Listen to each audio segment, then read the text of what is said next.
Hello दोस्तों, आपका स्वागत है अपने यूट्यूब चैनल पर। आज हम 22 दिसंबर को हुए सी टेट 2021 पेपर 1 के EVS के फुल 30 क्वेश्चंस कंप्लीट करेंगे। तो दोस्तों, आपका पहला क्वेश्चन दिया गया था, किसी व्यक्ति ने गांधीधाम से नागरकोइल के लिए 12/10/2021 को ट्रेन के डिब्बे में प्रवेश किया। ट्रेन गांधीधाम से 10:30 बजे चली और 2 दिन के पश्चात अर्थात 14/10/2021 को 10:30 बजे नागरकोइल पहुंची। यदि गांधीधाम और नागरकोइल के रेलवे स्टेशनों के बीच की दूरी 2592 किलोमीटर है तो इस ट्रेन की औसत चाल थी। तो दोस्तों, औसत चाल का फॉर्मूला होता है कुल दूरी अपॉन कुल समय। Average speed is equal to total distance upon total time. तो आपका फर्स्ट का ऑप्शन फोर्थ सही हो जाएगा, 15 मीटर पर सेकेंड। आपका सेकंड क्वेश्चन आया था, अलबरूनी एक यात्री जिसने हमारे देश का भ्रमण किया था के बारे में नीचे दिए गए कथनों पर विचार कीजिए और इसमें आपको सही कथन बताना था। तो आपका दूसरे का ऑप्शन तीसरा सही हो जाएगा, A, B और C। अलबरूनी ने भारत का भ्रमण 1000 वर्ष से भी पहले किया था। उसने उन चीज़ों के बारे में लिखा जो उसने अपने देश से बहुत भिन्न थे, विशेष रूप से पानी को एकत्र करने के लिए बनाए गए तालाब। हम उनके लेखों से अपने इतिहास के बारे में बहुत कुछ सीख सकते हैं। आपका तीसरा क्वेश्चन आया था, स्लॉथ के बारे में नीचे दिए गए विषयों पर विचार कीजिए। आपको इसमें सही कथन बताना था। तो आपका थर्ड का ऑप्शन फोर्थ सही हो जाएगा, केवल B। स्लॉथ जिस वृक्ष पर रहता है उसी के पत्ते खाकर अपना पेट भरता है, इसे कहीं और जाने की आवश्यकता नहीं होती है।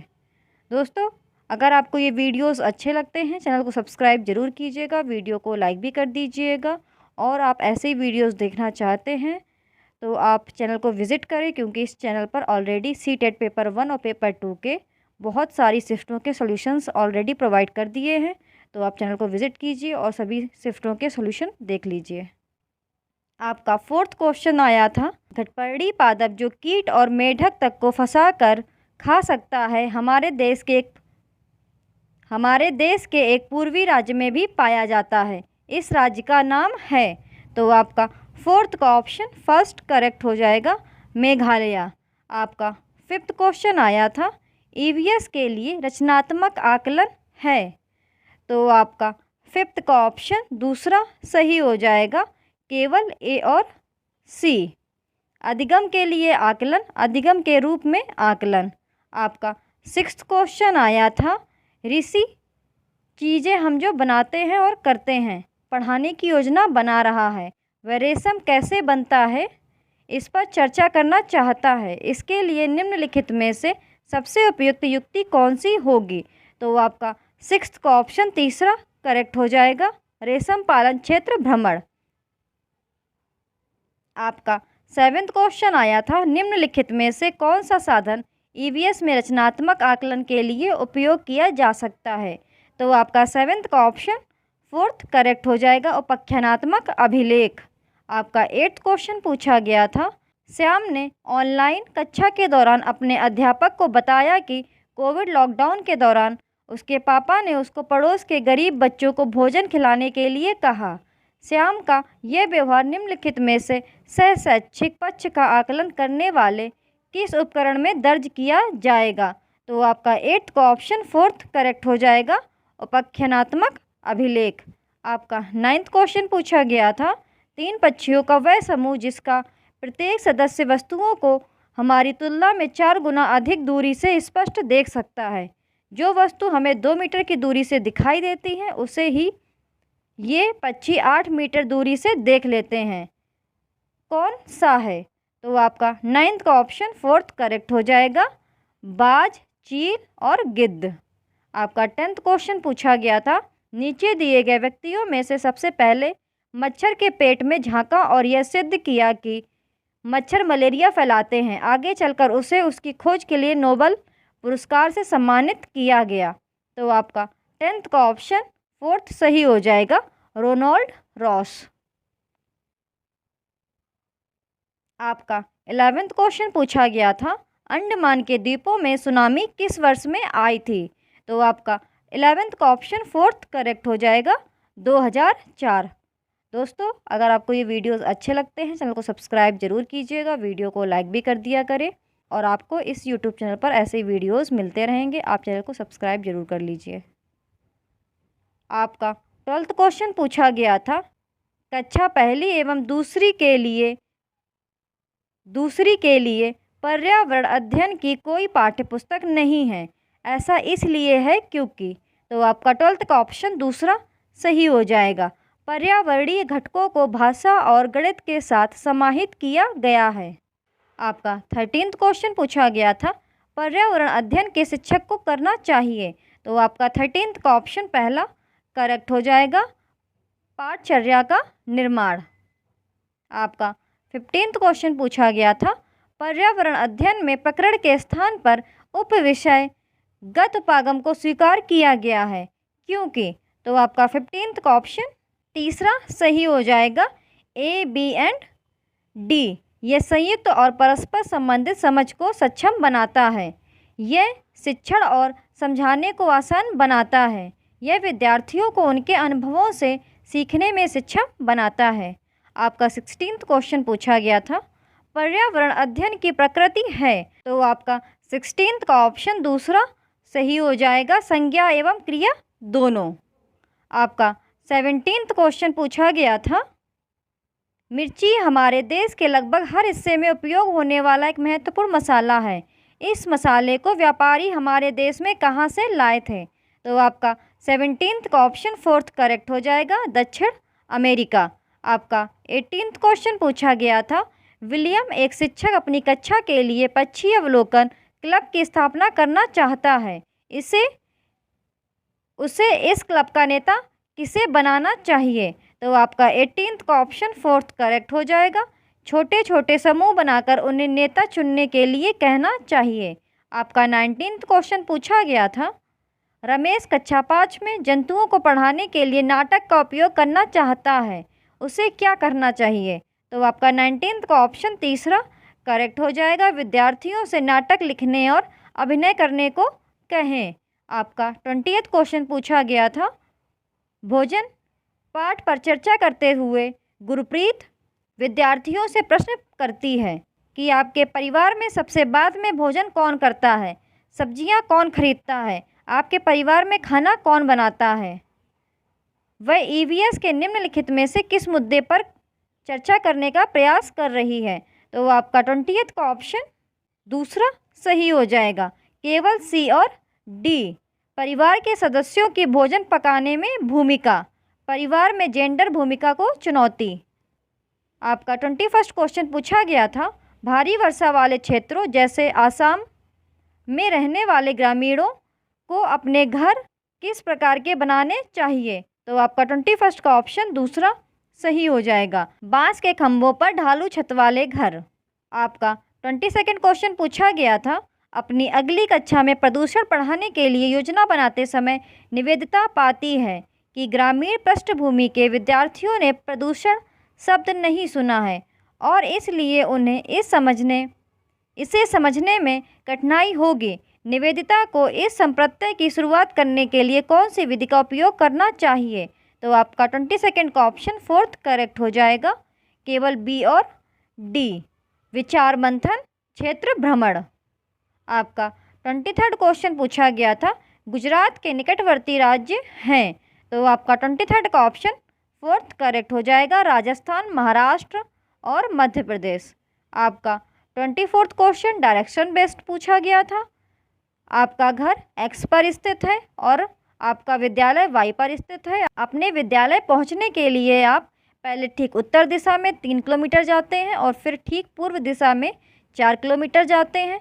वाई पर आपके विद्यालय के सापेक्ष आपके घर की निम्नतम दूरी और उसकी दिशा क्रमशः है। तो आपका 24th का ऑप्शन पहला करेक्ट हो जाएगा, 5 किलोमीटर दक्षिण पश्चिम। आपका 25th क्वेश्चन पूछा गया था, परिवार एवं मित्र। पाठ के पूर्ण होने पर चेतन विद्यार्थियों का इकाई परीक्षण लेने का निर्णय लेता है। निम्नलिखित में से कौन सा कथन इस परीक्षण का सर्वाधिक उपयुक्त उद्देश्य है। तो आपका 25th का ऑप्शन तीसरा करेक्ट हो जाएगा। ए, बी और सी। विद्यार्थियों की प्रगति का आकलन करना, विद्यार्थियों के अधिगम का आकलन करना या विद्यार्थियों की कठिनाई का निदान करना। अभिभावकों को विद्यार्थियों की प्रगति के बारे में बताना। आपका 26 क्वेश्चन पूछा गया था, उस पक्षी का नाम जिसकी आंखें मानवों की तरह सामने की तरफ होती हैं। तो आपका 26 का ऑप्शन फोर्थ करेक्ट हो जाएगा, उल्लू। आपका 27 क्वेश्चन पूछा गया था, गीता की कक्षा का एक विद्यार्थी इकबाल दृष्टिबाधित है। गीता देखती है कि वह पिछले कुछ दिनों से विद्यालय नहीं आ रहा है। उसके अभिभावक से बात करने पर पता चलता है कि उसे बोर्ड पर पढ़ने में कठिनाई होती है और वह कक्षा प्रक्रियाओं में भी भाग नहीं ले पा रहा है। गीता को इकबाल को विद्यालय आने के लिए अभिप्रेरित करने हेतु क्या करना चाहिए? तो आपका 27 का ऑप्शन फोर्थ करेक्ट हो जाएगा, इकबाल को आगे की सीट पर बिठाना चाहिए। आपका 28 क्वेश्चन पूछा गया था, जल पर चर्चा करते हुए शिवांगी कक्षा के विद्यार्थियों से आकाश पर चित्र बनाने को कहती है। सैम ने आकाश में हरा रंग भरा, उसने इस रंग को क्यों चुना? यह पूछने पर वह जवाब देता है कि उसके घर के पास तालाब का रंग हरा है क्योंकि पानी आकाश से आता है, इसलिए आकाश हरा होगा शिवांगी को। तो आपका 28 का ऑप्शन पहला सही हो जाएगा। विद्यार्थियों के आकाश का अवलोकन करने की व्यवस्था करनी चाहिए। आपका 29 क्वेश्चन आया था, घना नेशनल पार्क किस राज्य में स्थित है? तो आपका 29 का ऑप्शन पहला सही हो जाएगा, राजस्थान। केवलादेव घना राष्ट्रीय उद्यान राजस्थान में स्थित है। अगर आपको ये वीडियोस अच्छे लगते हैं, चैनल को सब्सक्राइब जरूर कीजिएगा, वीडियो को लाइक भी कर दीजिएगा और आपको ऐसे ही इस यूट्यूब चैनल पर वीडियोस मिलते रहेंगे, तो प्लीज़ यूट्यूब चैनल को सब्सक्राइब जरूर कर लीजिए। आज हम 22 दिसंबर को हुए CTET 2021 पेपर 1 के CDP के फुल 30 क्वेश्चंस कंप्लीट करेंगे। तो दोस्तों, आपका पहला क्वेश्चन आया था, विकास के किस क्षेत्र का संबंध बौद्धिक क्षमताओं जैसे कि ध्यान, स्मृति, समस्या समाधान, कल्पना और सृजनात्मकता से है? तो आपका फर्स्ट का ऑप्शन दूसरा सही हो जाएगा, संज्ञानात्मक क्षेत्र। आपका सेकंड क्वेश्चन पूछा गया था, सना ने अपनी कमीज का बटन बंद करने व कलम पकड़ना सीखने से पहले गिलास और बोतल पकड़ना सीख लिया है। यह उदाहरण किस ओर संकेत करता है? तो आपका सेकंड का ऑप्शन तीसरा सही हो जाएगा, विकास की दिशा अधोगामी है। आपका थर्ड क्वेश्चन पूछा गया था, बच्चों का विकास इनमें से किसका परिणाम है? तो आपका थर्ड का ऑप्शन फोर्थ करेक्ट हो जाएगा, आनुवांशिकता और पर्यावरण के बीच परस्पर अंतर क्रिया का। दोस्तों, अगर आपको ये वीडियोस अच्छे लगते हैं, चैनल को सब्सक्राइब जरूर कीजिएगा, वीडियो को लाइक भी कर दीजिएगा और आप ऐसे ही वीडियोस देखना चाहते हैं, यूट्यूब चैनल को विजिट करें। इस यूट्यूब चैनल पर CTET पेपर 1 और पेपर 2 के मोस्ट प्रोबेबली सभी शिफ्टों के सॉल्यूशंस प्रोवाइड कर दिए गए हैं, तो आप यूट्यूब चैनल को विजिट ज़रूर करें और शिफ्टों के सॉल्यूशन उसमें देख लीजिए। आपका फोर्थ क्वेश्चन पूछा गया था, निम्न में से कौन सा कारक सामाजिकरण का कारक नहीं है? तो आपका फोर्थ का ऑप्शन फोर्थ करेक्ट हो जाएगा, सरकार। आपका फिफ्थ क्वेश्चन पूछा गया था, हेंज की दुविधा पर बच्चों की प्रतिक्रिया के आधार पर लॉरेंस कोलबर्ग ने किस विकास की विभिन्न अवस्थाओं को प्रतिपादित किया है? तो आपका फिफ्थ का ऑप्शन पहला सही हो जाएगा, नैतिक विकास। आपका सिक्स्थ क्वेश्चन पूछा गया था, 9 वर्षीय लीला ने बटनों के संग्रह को उनके माप के अनुसार वर्गीकृत किया, फिर उसने सभी समूह के बटनों को एकत्रित किया, फिर उन्हें उनके छिद्रों के आधार पर पुनः वर्गीकृत किया। जीन पियाजे के संज्ञानात्मक विकास के सिद्धांत के अनुसार लीला विकास की डैश अवस्था पर है। तो आपका सिक्स्थ का ऑप्शन तीसरा सही हो जाएगा, मूर्त संक्रियात्मक। आपका सेवेंथ क्वेश्चन पूछा गया था, जब बच्चे अपने अनुभवों को अपने वर्तमान स्कीमा में समाहित करते हैं तो यह डैश कहलाता है। तो आपका सेवेंथ का ऑप्शन पहला सही हो जाएगा, आत्मसातीकरण।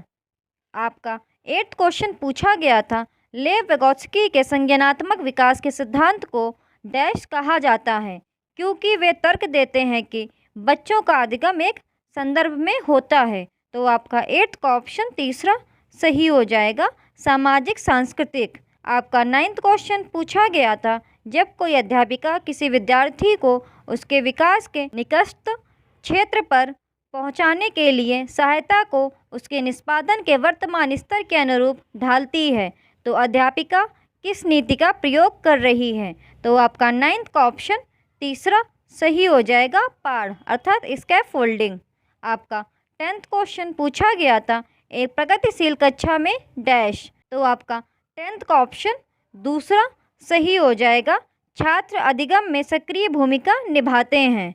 आपका 11th क्वेश्चन पूछा गया था, इधर पर आपका डैश था। डैश बुद्धि कौशल उस कौशल की ओर संकेत करता है जो कि दूसरों की मनोदशाओं, स्वभावों और आशाओं को पहचानता है तथा उन पर उपयुक्त प्रतिक्रिया देता है। तो आपका 11th का ऑप्शन पहला सही हो जाएगा, अंतःवैयक्तिक। आपका 12 क्वेश्चन पूछा गया था, राष्ट्रीय शिक्षा नीति 2020 यह प्रस्तावित करती है कि, तो आपका 12th का ऑप्शन पहला सही हो जाएगा, प्राथमिक कक्षाओं के बच्चों को उनकी घर की या स्थानीय भाषाओं में पढ़ाया जाना चाहिए। आपका 13th क्वेश्चन पूछा गया था, एक विद्यालय बैडमिंटन प्रतियोगिता के लिए विद्यार्थियों का चयन करते समय लड़कों को प्राथमिकता देता है और संगीत प्रतियोगिता के लिए विद्यार्थियों का चयन करते समय लड़कियों को प्राथमिकता देता है। ये क्या इंगित करता है? तो आपका 13th का ऑप्शन 4th करेक्ट हो जाएगा, लैंगिक रूढ़िबद्धता या जेंडर बायस को शो करता है। आपका 14th क्वेश्चन पूछा गया था, सतत और व्यापक मूल्यांकन में निम्नलिखित में से क्या शामिल हैं? तो आपका 14th का ऑप्शन पहला सही हो जाएगा, फर्स्ट, सेकंड और फोर्थ। मूल्यांकन के मापदंडों और उपकरणों की योजना बनाना, शिक्षक द्वारा सावधानीपूर्वक रिकॉर्ड अभिलेख को तैयार करना और शिक्षण को अधिगम प्रक्रिया के साथ एकीकृत करना। आपका 15th क्वेश्चन पूछा गया था, राष्ट्रीय शिक्षा नीति 2020 के अनुसार आकलन के लिए अंतर्निहित सिद्धांत क्या होना चाहिए? तो आपका 15th का ऑप्शन तीसरा सही हो जाएगा, सभी विद्यार्थियों के लिए उनके अधिगम और विकास का अनुकूलन करना। आपका 16th क्वेश्चन पूछा गया था, भारतीय संसद ने दिव्यांग व्यक्तियों के लिए निम्नलिखित में से कौन सा कानून हाल ही में पारित किया गया है? तो आपका 16th का ऑप्शन तीसरा सही हो जाएगा, दिव्यांगता के साथ व्यक्तियों के अधिकार अधिनियम। आपका 17th क्वेश्चन पूछा गया था, निम्नलिखित में से कौन सा कथन प्राथमिक शिक्षा में समावेश की भावना का सटीक रूप से वर्णन करता है? तो आपका 17th का ऑप्शन 4th करेक्ट हो जाएगा, शिक्षक सांस्कृतिक रूप से उत्तरदायी शिक्षा शास्त्र का प्रयोग करता है या करती है। आपका 18th क्वेश्चन पूछा गया था, निम्नलिखित में से कौन सी विशेषताओं का समूह प्रतिभाशाली छात्रों को परिभाषित करता है? तो आपका 18th का ऑप्शन तीसरा सही हो जाएगा, फर्स्ट, सेकेंड एंड थर्ड। वे शीघ्रता से सीखते हैं और उसे याद रखते हैं, वे सतर्क रहते हैं और तुरंत उत्तर देते हैं, बारीकी से अवलोकन करते हैं, वे त्वरण के साथ बेहतर प्रदर्शन करते हैं। आपका 19th क्वेश्चन पूछा गया था, निम्नलिखित में से कौन सी शैक्षणिक प्रणाली अत्यधिक दृष्टिबाधिता से जूझते हुए विद्यार्थियों के समावेशन हेतु प्रभावशाली नहीं है? तो आपका 19th का ऑप्शन 4th सही हो जाएगा, दृश्यात्मक प्रस्तुतिकरण देने के लिए कंप्यूटर का उपयोग। तो क्वेश्चन में क्या पूछा गया था, कौन सी शैक्षणिक प्रणाली अत्यधिक दृष्टिबाधिता से जूझते हुए विद्यार्थियों के समावेशन हेतु प्रभावशाली नहीं है? इसलिए आपका ऑप्शन 4th करेक्ट हो जाएगा, दृश्यात्मक प्रस्तुतिकरण देने के लिए कंप्यूटर का उपयोग। दोस्तों, एक थोड़ी सी कन्फ्यूज़न आपके क्वेश्चन को रॉन्ग कर सकती है। आपका 20th क्वेश्चन पूछा गया था, जो कि अभिकथन और कारण वाला दिया गया था। तो आपका अभिकथन दिया गया था, शिक्षकों को सभी बच्चों के लिए अर्थपूर्ण अधिगम को सुगम बनाने के लिए विविध अधिगम अवसर प्रदान करने चाहिए। आपका कारण दिया गया था, सभी बच्चों में सीखने की क्षमता होती है, तो आपको सही विकल्प बताना था। तो आपका 20th का ऑप्शन पहला सही हो जाएगा, ए और आर दोनों सत्य हैं और आर ए की सही व्याख्या है। आपका 21st क्वेश्चन आया था, एक विद्यार्थी जो नियंत्रण के बाह्य अधिकारिता में विश्वास रखती है, परीक्षाओं में अपनी असफलता का कारण किसे बता सकती है? तो आपका 21st का ऑप्शन 4th सही हो जाएगा बुरी किस्मत। दोस्तों अगर आपको ये वीडियोस अच्छे लगते हैं चैनल को सब्सक्राइब जरूर कीजिएगा, वीडियो को लाइक भी कर दीजिएगा। और आप ऐसे वीडियोस देखना चाहते हैं तो यूट्यूब चैनल को विजिट कीजिए। इस यूट्यूब चैनल पर ऑलरेडी सीटेट पेपर 1 और पेपर 2 के कई शिफ्टों के सॉल्यूशंस प्रोवाइड कर दिए गए हैं, तो आप चैनल को विजिट कीजिए और शिफ्टों के सॉल्यूशंस देख लीजिए। आपका 22nd क्वेश्चन पूछा गया था, प्रगतिशील कक्षा में एक प्रभावी वातावरण का निर्माण करते समय निम्नलिखित में से किन बातों को ध्यान में रखना चाहिए। तो आपका 22nd का ऑप्शन तीसरा सही हो जाएगा। फर्स्ट, सेकंड और फोर्थ, अन्वेषण को प्रोत्साहित करने के लिए सामग्री को व्यवस्थित करने की विधि, जोखिम लेने में विद्यार्थियों की सहायता करने के तरीके, आकलन की भिन्न भिन्न विधियाँ। आपका 23rd क्वेश्चन पूछा गया था, निम्नलिखित में से कौन सी एक सहकारी अधिगम रणनीति है। तो आपका 23rd का ऑप्शन फोर्थ करेक्ट हो जाएगा। पारस्परिक रूप से प्रश्न करना। आपका 24th क्वेश्चन पूछा गया था, मोहन ने विद्यार्थियों को आयतन की समझ बनाने के लिए भिन्न धारिताओं वाले बर्तन दिए। फरहान ने अपने विद्यार्थियों को कूड़े को यांत्रिक कार्य बनाने की संभावनाओं पर मानस मंथन करने के लिए कहा। दोनों अध्यापक अपनी कक्षा में किस शिक्षण शास्त्रीय युक्ति का प्रयोग कर रहे हैं। तो आपका 24th का ऑप्शन दूसरा सही हो जाएगा, रचनावाद। आपका 25th क्वेश्चन अभिकथन और कारण वाला पूछा गया था, तो आपका अभिकथन दिया गया था, शैक्षणिक अधिगम के अलावा एक शैक्षिक व्यवस्था में छात्रों की सामाजिक भावनात्मक आवश्यकताओं पर ध्यान देना महत्वपूर्ण है। कारण दिया गया था, संज्ञान में संवेग महत्वपूर्ण भूमिका रखते हैं। तो आपको सही विकल्प बताना था। तो आपका 25th का ऑप्शन पहला सही हो जाएगा। ए और आर दोनों सही हैं और आर ए की सही व्याख्या करता है। आपका 26th क्वेश्चन पूछा गया था, शैक्षणिक कार्यों में बच्चों द्वारा की गई त्रुटियों को समझना निम्न में से क्या है। तो आपका 26 का ऑप्शन तीसरा सही हो जाएगा। शिक्षण के साथ साथ अधिगम की प्रक्रिया को समझने के लिए प्रासंगिक है। आपका 27 क्वेश्चन पूछा गया था, निम्न में से समालोचनात्मक चिंतन में क्या शामिल है। तो आपका 27 का ऑप्शन पहला सही हो जाएगा, फर्स्ट, सेकेंड और थर्ड, परासंज्ञान, विश्लेषण और मनन। आपका 28 क्वेश्चन पूछा गया था, अनीता जो कि चौथी कक्षा की अध्यापिका है, अपनी कक्षा में एक ऐसी स्थिति का सामना कर रही है जहां कई विद्यार्थी पढ़ाए जा रहे विषय में उकताहट महसूस कर रहे हैं। इस स्थिति में उसे क्या करना चाहिए। आपका 28 का ऑप्शन तीसरा सही हो जाएगा। पाठ की विषय वस्तु और पढ़ाने के तरीके पर पुनः चिंतन करें। दोस्तों आप अदर ऑप्शंस भी पढ़ लिया करें कि क्यों ही आपका ऑप्शन थर्ड सही है और अदर ऑप्शंस रॉन्ग है। आपका 29th क्वेश्चन पूछा गया था, किसी अध्यापक को अपने विद्यार्थियों को किसी कार्य के लिए आंतरिक रूप से प्रेरित करने के लिए क्या कहकर प्रोत्साहित करना चाहिए। तो आपका 29 का ऑप्शन तीसरा सही हो जाएगा। इस पर काम करना कितना मज़ेदार है, चलो देखते हैं कि हम इस गतिविधि से क्या क्या सीख सकते हैं। आपका 30th क्वेश्चन पूछा गया था, सीखने की गति डैश है। तो आपका 30th का ऑप्शन तीसरा सही हो जाएगा। व्यक्तिगत और पर्यावरणीय कारकों की पारस्परिक क्रिया पर निर्भर। तो दोस्तों आज हम लोगों ने 22 दिसंबर को हुए CTET और 21 पेपर 1 के फुल 30 क्वेश्चंस CDP कंप्लीट कर लिए हैं। अगर आपको ये वीडियोस अच्छे लगते हैं चैनल को सब्सक्राइब जरूर कीजिएगा, वीडियो को लाइक भी कर दीजिएगा। और आप ऐसी वीडियोस देखना चाहते हैं तो चैनल को विजिट कीजिए और सभी शिफ्टों के सॉल्यूशंस देख लीजिए। Thank you for watching the videos. आपको इस यूट्यूब चैनल पर ऐसे ही वीडियोज़ मिलते रहेंगे। आप चैनल को सब्सक्राइब जरूर कीजिए।